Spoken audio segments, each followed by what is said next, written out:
आज का हमारा ये वीडियो इलेक्ट्रिकल से जुड़े हुए सभी लोगों के लिए काफ़ी इंपॉर्टेंट है क्योंकि जब भी हम इलेक्ट्रिकल की बात करते हैं तो सबसे पहले जिस मशीन का उपयोग किया जाता है वो होता है हमारा ट्रांसफार्मर और एक होती है हमारी मोटर। तो आज हम बात करेंगे ट्रांसफार्मर के बारे में कि ट्रांसफार्मर के अंदर क्या क्या पार्ट्स लगे होते हैं और उनका नाम क्या है, और साथ ही हम आसान शब्दों में इनके काम को भी समझेंगे कि इन्हें ट्रांसफार्मर में क्यों लगाया जाता है। तो चलिए शुरू करते हैं हमारे नंबर 1 पॉइंट से, जो कि अगर मैं आपको इस इमेज को बड़ा करके दिखाऊं तो आप आसानी से देख सकते हो कि जो 1 नंबर है ये है हमारे ट्रांसफार्मर का टैंक, जिसे हम मेन टैंक के नाम से भी जानते हैं। दोस्तों यह जो हमारा टैंक होता है ट्रांसफार्मर का, इसका मुख्य काम होता है हमारे जो ट्रांसफार्मर है इसके अंदर हमारी वाइंडिंग की गई होगी जो कि हमारे वोल्टेज को कम और ज्यादा करने में काम कर रही है। तो अब वह जो वाइंडिंग होती है ना दोस्तों, उस वाइंडिंग को हमें एक ऐसे कंटेनर, एक ऐसे बॉक्स में रखने की जरूरत होती है जो कि बाहर के मॉइस्चर या फिर डस्ट के संपर्क में ना आए। और इसी वजह से एक ट्रांसफार्मर का टैंक होता है जिसके अंदर हम क्या भरते हैं, हमारे ऑयल को भर दिया जाता है। ये ऑयल जो होता है ट्रांसफार्मर के अंदर, इसे हम मिनरल ऑयल बोलते हैं, जो कि हमारे ट्रांसफार्मर को कूलिंग करने का भी काम करता है। जब हमारा ट्रांसफार्मर गर्म होता है, हीट होता है, तो उस समय हमारे ट्रांसफार्मर को कूलिंग भी करता है। साथ ही में यह ऑयल हमारी वाइंडिंग के इंसुलेशन को भी बढ़ाता है। तो अब आपको क्लियर हो गया होगा कि जो हमारा ट्रांसफार्मर का मेन टैंक होता है इसका काम होता है हमारी जो भी ट्रांसफार्मर के अंदर वाइंडिंग की गई है और साथ ही में जो भी ऑयल भरा हुआ है ट्रांसफार्मर के अंदर, उन दोनों को होल्ड रखना और बाहर के एटमॉस्फेरिक चेंजेस से प्रोटेक्ट रखना। इसके अलावा दोस्तों आपको यहाँ पे नंबर 2 पॉइंट देखने को मिल रहा है और साथ ही में यहाँ पे नंबर 3 पॉइंट देखने को मिल रहा है।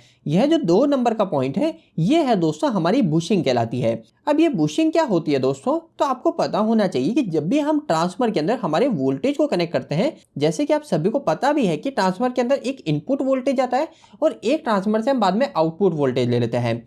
तो अब जो इनपुट वोल्टेज होता है, अगर हमारा स्टेप डाउन ट्रांसफार्मर है, मतलब वोल्टेज को कम कर रहा है, उसके अंदर हमारे इनकमिंग साइड में इनपुट वोल्टेज में हाई वोल्टेज होंगे। जैसे कि हो सकता है कि 11 केवी वोल्टेज हो, ज्यादातर इंडस्ट्री में 11 केवी की लाइन आ रही होती है या 33 केवी की लाइन आ रही है, मतलब 11,000 वोल्टेज आ रहे होंगे। तो उस केस में हम डायरेक्ट हमारे जो वोल्टेज है, जो हमारी सप्लाई है, उसको डायरेक्ट हमारी वाइंडिंग से नहीं जोड़ते। उसको क्या करते हैं, हमारी जो वाइंडिंग होती है वो वाइंडिंग इस बुशिंग के टर्मिनल से जुड़ी होती है और ये बुशिंग जो होती है आउटपुट दूसरी साइड बुशिंग का, यहाँ पर हम हमारे लाइन वायर को जोड़ देते हैं।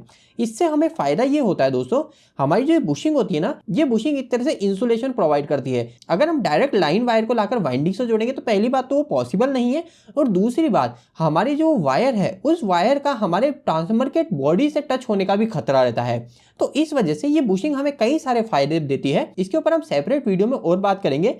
अभी आपको क्लियर हो गया। 2 नंबर जो पॉइंट है वो है हमारे प्राइमरी वोल्टेज की बुशिंग, मतलब हमारे जो इनपुट वोल्टेज होंगे उसे हम इस प्राइमरी बुशिंग पे ऊपर कनेक्ट करेंगे। और जो 3 नंबर का पॉइंट है, अगर मैं आपको इसको क्लियर करके पीछे सही से दिखाऊं तो पीछे आपको और बुशिंग देखने को मिल रही है। देखो यहाँ पे तो यह जो पीछे की बुशिंग है ये है हमारी सेकेंडरी बुशिंग, जहां से हम आउटपुट में ट्रांसफार्मर से वोल्टेज ले लेते हैं। तो आपको क्लियर हो गया 2 नंबर और 3 नंबर पॉइंट। इसके बाद बात करते हैं हम नंबर 4। दोस्तों ये जो नंबर 4 पॉइंट है ये हमारा है रेडिएटर, जिसे कई जगह पर कूलिंग फिन भी बोला जाता है, साथ ही में कूलिंग ट्यूब भी बोल दिया जाता है, लेकिन इसका जो प्रॉपर नेम है वो है दोस्तों रेडिएटर। रेडिएटर का काम क्या है, तो रेडिएटर का काम है दोस्तों हमारा जो ट्रांसफार्मर के अंदर ऑयल रखा हुआ है जो कि हमारे ट्रांसफार्मर की वाइंडिंग को कूलिंग और इंसुलेशन प्रोवाइड कर रहा है, उस ऑयल को उसके नॉर्मल टेम्परेचर में रखने का काम, मतलब उसको ठंडा करने का काम हमारी ये कूलिंग फिन मतलब रेडिएटर करती है। ये कैसे काम करती है, तो इसका सिंपल सा फंडा अगर मैं आपको बताऊं तो जब हमारा ट्रांसफार्मर का जो ऑयल है जो इसके मेन टैंक के अंदर भरा हुआ है, वो ऑयल जब गर्म होता है तो ऑयल का नेचर होता है कि जो गर्म ऑयल है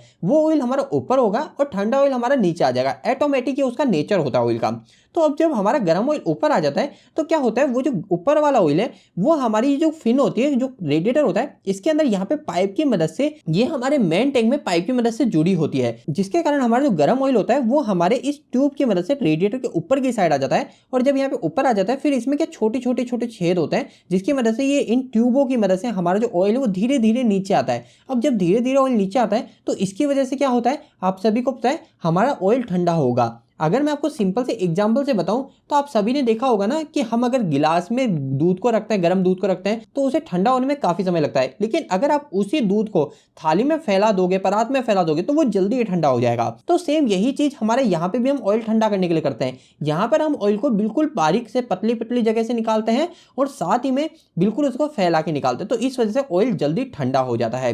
इसके अलावा दोस्तों हमारे जो बड़े ट्रांसफार्मर होते हैं, जो ज्यादा रेटिंग के होते हैं, उसके अंदर जो ट्रांसफार्मर की हीटिंग होती है वो और ज्यादा होती है, मतलब उसमें ऑयल और जल्दी और ज्यादा गर्म होता है। तो इस वजह से हम क्या करते हैं, यहाँ पर उसी ऑयल को जो अभी नेचुरल तरीके से ठंडा हो रहा है, मतलब अभी बस ऑटोमेटिक धीरे धीरे नीचे गिर रहा है, और जो हमारी नॉर्मल एयर है उस एयर के यहाँ से रेडिएटर के संपर्क में आ रहा है और हमारा ऑयल ठंडा हो रहा है। उस ऑयल को अब हमें अगर ट्रांसफार्मर की रेटिंग बढ़ गई और हमारा ऑयल ज्यादा गर्म हो रहा है, तो उसे हमें जल्दी ठंडा करना पड़ेगा। तो इसके लिए हम क्या करते हैं, हमारे रेडिएटर के यहाँ पर एक कूलिंग फैन लगा देते हैं। कई ट्रांसफार्मर में आप देखोगे यहाँ पे नीचे कूलिंग फैन लगा हुआ है, कई ट्रांसफार्मर यहाँ पे साइड में कूलिंग फैन लगा होता है। इसका काम ये होता है कि हमारा जो रेडिएटर में ऑयल निकल रहा है उस ऑयल को फटाफट से ठंडा करने का काम हमारे ये कूलिंग फैन करते हैं। तो अब आपको ये नंबर 4 और नंबर 5 पॉइंट भी क्लियर हो गए। अब हम बात करते हैं नंबर 6 पॉइंट पे, जो कि आपको ऊपर देखने को मिल रहा है। ये है हमारा पूरा एक कंजर्वेटर टैंक। कंजर्वेटर टैंक क्या है, तो कंजर्वेटर टैंक को दोस्तों आप सिंपल से तरीके से ऐसे समझ सकते हो, आप बाइक या कार तो चलाते ही होंगे, तो बाइक के अंदर हमारा जब ऑयल होता है, हमारे गाड़ी में जो पेट्रोल भरा होता है, डीजल भरा होता है, उसके अंदर एक आपको एक रिजर्व टैंक भी मिलता है। हम बोलते हैं ना गाड़ी हमारी रिजर्व में आ गई, वो हमारा एक तरह से आप बोल दो कि हमारा एक एक्स्ट्रा टाइप का ऑयल हो जाता है हमारा गाड़ी में, कि हमें सिग्नल मिल जाता है कि भैया हमारा ऑयल कम है, आप इसको तेल भरा लो। तो एक तरह से वो रिजर्व ऑयल होता है। इसी तरीके से हमारे ट्रांसफार्मर के अंदर भी हमारा एक रिजर्व्ड ऑयल होता है, जो कि हमारा कंजर्वेटर टैंक से मिलता है। ये जो कंजर्वेटर टैंक होता है दोस्तों, ये हमें दो चीजों में मदद करता है। पहली तो मैंने आपको बताया कि ये हमारे ऑयल को रिजर्व रखता है, थोड़ा एक्स्ट्रा ऑयल को रिजर्व रखता है। इसके अलावा दूसरा मुख्य फायदा ये होता है, जो कि मैंने आपको बताया था, कि ट्रांसफार्मर के अंदर जो ऑयल होता है वो ऑयल हमारे ट्रांसफार्मर के यूजेस के टाइम हीट होता है। अब दोस्तों जो ऑयल होता है ना, उस ऑयल का नेचर होता है कि अगर ऑयल हीट होगा तो वह हमारा एक्सपांशन फील करेगा, मतलब जो ऑयल इतनी सी जगह में था ना, वो ऑयल अब इतनी जगह को घेरेगा, वो फैलेगा। और जब हमारा ऑयल ठंडा होता है, नॉर्मल टेम्परेचर में आता है, तो वो वापस से ऑयल जो एक्सपांशन हो गया था, जो अब पहले इतनी जगह में था वो इतनी जगह घेरने लग गया था, अब वो वापस से इतनी सी जगह में आ जाएगा। तो यह जो ऑयल के फैलने की प्रक्रिया होती है, जिसे हम ऑयल का एक्सपांशन होना बोलते हैं, उससे भी हमारा जो कंजर्वेटर टैंक होता है ये हमें मदद करता है। ये कैसे होता है दोस्तों, तो हमारा जो कंजर्वेटर टैंक होता है ना, इसके अंदर हम जो ऑयल को फिल करते हैं, यह कंजर्वेटर टैंक हमारे पूरे ऑयल से भरा हुआ नहीं रहता, इसमें हम थोड़ी सी जगह छोड़ देते हैं। तो वो जगह क्या काम करती है, जब हमारा ट्रांसफार्मर का जो ऑयल है वो हीट होगा और वो एक्सपांड करेगा, तो वो जो खाली जगह है वो वहां पर एक्सपांड कर सकता है, उसको जगह मिलेगी। क्योंकि अगर जगह नहीं मिलेगी ऑयल को एक्सपांड होने की, तो ऑयल हमारी दूसरी जगह से निकलने की कोशिश करेगा, जैसे यहां से इन सील को तोड़ने की कोशिश करेगा, या हमारा ट्रांसफार्मर ब्लास्ट भी हो सकता है। तो इसलिए हमारा जो कंजर्वेटर टैंक होता है उसका मुख्य दो यही काम होता है, पहला हमारे ऑयल को एक्सपांड होने में मदद करना, और दूसरा हमारा एक तरह रिजर्व ऑयल रखना। इसके अलावा दोस्तों हम नंबर 7 पॉइंट पे आते हैं। यह है दोस्तों हमारा ट्रांसफार्मर ग्राउंड टर्मिनल। आप सभी अगर इंडस्ट्री में काम करते हो या फिर आपने इलेक्ट्रिकल में पढ़ाई भी करी है, आप सभी ने पढ़ा होगा कि हमारे ट्रांसफार्मर के अंदर जो स्टार पॉइंट होता है, जहां से हमें न्यूट्रल मिलता है, उस न्यूट्रल को हमें ग्राउंड करना पड़ता है। तो वो ग्राउंड क्यों किया जाता है, इसका सिंपल सी लाइन में आंसर ये है, हमारे ट्रांसफार्मर का जो लोड है उस लोड को बैलेंस करने के लिए। वैसे इसके ऊपर मैं एक डेडिकेटेड वीडियो बना दूंगा अगर आपकी डिमांड रहेगी तो। अभी के केस में बस आपको इतना पता होना चाहिए कि ट्रांसफार्मर के अंदर जो भी स्टार पॉइंट होता है, मतलब जहां से भी हमें न्यूट्रल मिल रहा होता है, उस न्यूट्रल के पॉइंट को हमारे डायरेक्ट एक अर्थिंग करके उससे कनेक्ट कर दिया जाता है। तो वह जो किया जाता है उसके लिए हमारा एक पॉइंट दिया जाता है, जिसे हम बोलते हैं ग्राउंड टर्मिनल। तो इस ट्रांसफार्मर में आपको वो ग्राउंड टर्मिनल इस जगह देखने को मिल रहा है। तो मेरी जो भी अर्थिंग होगी, अर्थिंग का जो पॉइंट होगा, वो अर्थिंग का पॉइंट हमारे इस ग्राउंड के टर्मिनल पे ले जाके मैं कनेक्ट कर दूंगा। अभी इस ट्रांसफार्मर में जो आपको यहाँ पे अर्थिंग पॉइंट दिख रहा है, हो सकता है आपके ट्रांसफार्मर में नीचे की साइड हो सकता है आपके पीछे की साइड ट्रांसफार्मर जहां से हमें आउटपुट में वोल्टेज मिले उस जगह हो। तो ये किसी भी जगह हो सकता है, इसका जगह फिक्स नहीं होती, लेकिन आपको इसका नाम पता होना चाहिए, जो कि है ट्रांसफार्मर ग्राउंड टर्मिनल। नेक्स्ट हम 7 के बाद में 8वें पॉइंट पे आते हैं, जो कि आपको यहाँ पे नीचे दिखने को मिल रहा है। इसे बोलते हैं दोस्तों हमारे ट्रांसफार्मर का ड्रेन वॉल्व। ड्रेन वॉल्व का क्या काम है, तो काफी सिंपल आपको पता चल रहा है। हमारे ट्रांसफार्मर के ऑयल को अगर हमें निकालना है किसी भी कारण से, चाहे हम ऑयल को पूरा खाली करना चाह रहे हैं या फिर हमारे ट्रांसफार्मर का जो ऑयल है उस ऑयल को चेक करना चाहते हैं, इसके लिए हमें थोड़ा सा ऑयल चाहिए ट्रांसफार्मर से, तो हम यहाँ से निकाल सकते हैं ड्रेन वॉल्व को खोल के। इसके अलावा हमारे ऑयल को फिल्टर करना है, तो उस केस में भी हम इस वॉल्व की मदद लेते हैं, यहाँ से ओपन कर लेते हैं। इसके अलावा दोस्तों ये जो ड्रेन वॉल्व है ये आपको दिख रहा है, इसके अलावा यहाँ पे एक और ऊपर भी वॉल्व होता है, यहाँ से हमारा जो ऑयल होता है उस ऑयल को फिल किया जाता है, जो फ्रेश ऑयल होता है उसे यहाँ से फिल किया जाता है और यहाँ से निकाला जाता है। कई बार आपने देखा होगा कि हमारा ऑयल फिल्टर करने की मशीन आती है, वो फिल्टर करने की मशीन में क्या होता है, वहां से 2 पाइप निकल रहे होते हैं, पहला पाइप और दूसरा पाइप। इसमें क्या होता है, जो एक पाइप होता है वो पाइप हमारे नीचे ड्रेन वॉल पे कनेक्ट हो जाता है, दूसरा पाइप हमारा ऊपर कनेक्ट हो जाता है। अब क्या होता है इसके बाद में, हमारा जो भी ट्रांसफार्मर का ऑयल है वो ऑयल हमारे ड्रेन वॉल से निकलता है, हमारी मशीन में फिल्टर होता है और फिर फिल्टर होकर हमारे वापस से ट्रांसफार्मर चले जाता है, और ये पूरा सर्कुलेशन घूमता रहता है, थोड़ी देर तक होता रहता है, जिससे हमारा जो ऑयल है ट्रांसफार्मर का वो फिल्टर हो जाता है। तो आपको क्लियर हो गया 8वां पॉइंट भी, ये क्या है हमारा ड्रेन वॉल्व। इसके बाद में हम नंबर 9 पॉइंट पे आते हैं, जो कि आपको सिंपल सा देखने को मिल रहा है, ये है हमारा ट्रांसफार्मर का कंट्रोल पैनल। कंट्रोल पैनल क्या है ट्रांसफार्मर के अंदर? तो दोस्तों हमारे ट्रांसफार्मर के ऊपर कई सारी चीजें लगी रहती है, जैसे कि बुकोज रिले होती है। इसके अलावा इस ट्रांसफार्मर में आपको सीटी भी लगी हुई देखने को मिल रही है। इसे ये आपको दिख रही है यहाँ पे, इसे बुशिंग करंट ट्रांसफार्मर बोला जाता है। तो इसके जो वायर है, इसके अलावा अगर ट्रांसफार्मर में आपके ओटीआई लग रहा है, जो कि होता है हमारा ऑयल टेम्परेचर इंडिकेटर, इसके अलावा WTI होता है। तो ये जितनी भी सारी चीजें होती है जो भी हमें सिग्नल देने का काम करती है, वो सभी चीजों के जो वायर होते हैं वो सबसे पहले हमारे इस कंट्रोल पैनल में आ रहे होते हैं। फिर इस कंट्रोल पैनल की मदद से हमारा जो भी सर्किट ब्रेकर है, चाहे VCB हो गई, AC भी हो गई, उसके अंदर हमारे यहाँ से वायर को भेजा जाता है। तो आपको क्लियर हो गया, ये है हमारा ट्रांसफार्मर का कंट्रोल पैनल, जहां से हम हमारे सभी चीजों को सप्लाई देते हैं या सिग्नल भेजते हैं। जैसे कि अगर इस ट्रांसफार्मर के अंदर आपको यहाँ पे एक कूलिंग फैन भी देखने को मिल रहा है, तो इस कूलिंग फैन को भी सप्लाई यहीं से ही जा रही होगी। तो आपको क्लियर हो गया हमारा 9 नंबर पॉइंट, जो कि था हमारा कंट्रोल पैनल। इसके बाद में हम नंबर 10 पॉइंट पे आते हैं। ये है दोस्तों नंबर 10 पॉइंट, जो कि है दोस्तों हमारा oil level indicator. Oil level indicator का क्या काम है तो आप सभी को पता है, इसके नाम से ही क्लियर हो रहा है। ये हमारे ट्रांसफार्मर के अंदर ऑयल कितना है वो हमें यहाँ पे पता चलता है।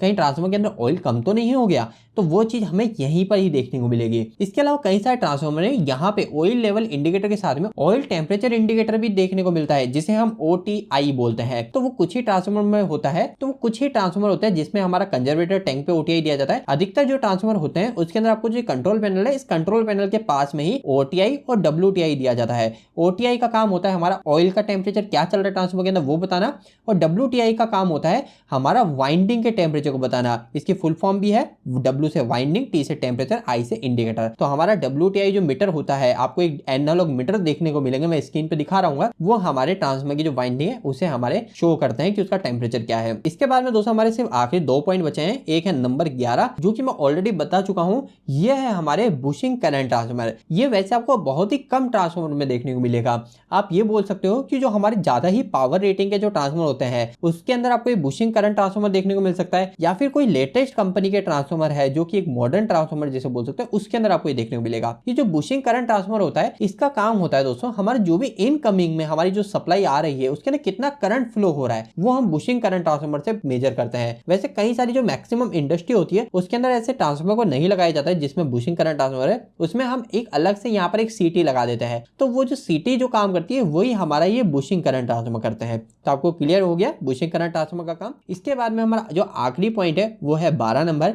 ये है हमारा ब्रीदर। ब्रीदर का काम क्या है दोस्तों? ब्रीदर एक तरह का हमारे ट्रांसफार्मर की नाक है। जो हमारे पास में नोज है ना, वही सेम नोज है। हमारे जो ट्रांसफार्मर के अंदर का ऑयल है, उस ऑयल का नेचर मैंने आपको बताया था कि जब हमारा वो हीट होगा तो क्या होगा, वो एक्सपांड करेगा, वो ज़्यादा जगह घेरेगा, और जब हमारा वो नॉर्मल कंडीशन में होगा, नॉर्मल टेम्परेचर में होगा, तो वो वापस से अपनी एक्चुअल जगह पे आ जाएगा। तो दोस्तों अब इसकी वजह से क्या होता है, जब हमारा ऑयल ज़्यादा जगह घेरने लग जाता है, वो एक्सपांड होने लग जाता है, तो इस कंजर्वेटर टैंक में जो हमने खाली जगह छोड़ रखी है वहां पर तो हमारी एयर आ गई होगी। तो जो एयर है वो एयर अब एक्सपांड के समय जब हमारा ऑयल एक्सपांड होगा तो वो एयर कम हो जाएगी। तो उस एयर को निकलने के लिए भी तो एक जगह चाहिए, क्योंकि अगर वो एयर जो अंदर भरी हुई है वो अगर निकलेगी नहीं तो उस केस में हमारा ट्रांसफार्मर ब्लास्ट हो सकता है, वो एयर हमारे ट्रांसफार्मर को हार्म पहुंचा सकती है। तो वो एयर को निकलने का जो रास्ता मिलेगा वो हमारे इस ब्रीदर के थ्रू मिलता है। और इसके बाद में दोस्तों जब हमारा ट्रांसफार्मर नॉर्मल टेम्परेचर में आ गया तो ऑयल क्या करेगा, वापस से अपनी एक्चुअल पोजीशन पे आ जाएगा, हमारा एक्सपांशन कम हो जाएगा। तो इसकी वजह से क्या होगा, हमारी वापस से जो टैंक है, इस टैंक में खाली जगह आ जाएगी। तो इस खाली जगह में हमारा क्या होगा, वापस से हमारा जो बाहर की जो एयर है वो एयर अंदर चले जाएगी। तो वो जो एयर अंदर जाएगी बाहर की, वो हमारे इसी ब्रीदर की वजह से आएगी। तो ब्रीदर क्या हो गई, एक तरीके से नाक हो गई ट्रांसफार्मर की, जो कि हमारा सांस लेने और छोड़ने की तरीके से काम करती है। इसके अलावा दोस्तों यहाँ पर एक छोटी सी बात आप ध्यान रखिए कि ऐसा नहीं है कि बाहर की जो नेचुरल एयर है वह नेचुरल एयर ही हमारे ट्रांसफार्मर के अंदर चली जाती है, ऐसा बिल्कुल नहीं है। हमारी वो जो एयर होती है जो बाहर नॉर्मल टेम्परेचर में, वो काफी ज्यादा मॉइस्चराइज होती है, उसके अंदर मॉइस्चर होता है, इसके अलावा उसमें डर्ट होती है। मॉइस्चर का मतलब क्या है, मॉइस्चर का मतलब हमारी जो एयर है वो एयर हमको ऐसा लगता है कि उसमें कोई भी पानी नहीं है, लेकिन एयर में हमारा पानी होता है, जो हमारी हवा है उस हवा में पानी होता है। तो वो जो पानी है वो पानी तो ट्रांसफार्मर के अंदर नहीं जाना चाहिए ना, वो पानी तो हमें नुकसान पहुंचा सकता है। तो इसीलिए हमारा जो एयर होती है वो एयर हमारी फिल्टर होके जाती है इस ब्रीदर के थ्रू। ये ब्रीदर के अंदर क्या सिलिका जेल भरी होती है, तो सिलिका जेल क्या करती है, हमारी जो भी एयर में मॉइस्चर है, जो भी पानी है, उस पानी को ये यहीं पे ही रोक देती है, यहीं पे सोख लेती है, और उसके बाद में जो भी फ्रेश एयर है, जो बिना मॉइस्चर की एयर है, उसी को ही हमारे ट्रांसफार्मर के अंदर जाने देती है। तो दोस्तों आज के इस वीडियो में हमने ट्रांसफार्मर के कई सारे पार्ट्स के नाम और उनका फंक्शन जाना। उम्मीद करता हूँ आपको आज का ये वीडियो अच्छा लगा होगा। वीडियो आपको कैसा लगा प्लीज हमें एक लाइक करके जरूर बताइएगा। इसके अलावा अगर आपका कोई भी सवाल इस वीडियो के प्रति इलेक्ट्रिक जुड़ा रह गया तो आप मुझे नीचे कमेंट बॉक्स में कमेंट करके पूछ सकते हैं। इलेक्ट्रिकल वीडियो पसंद करते हैं आज हमारे चैनल को सब्सक्राइब कर लीजिए। आज के लिए इतना ही, धन्यवाद।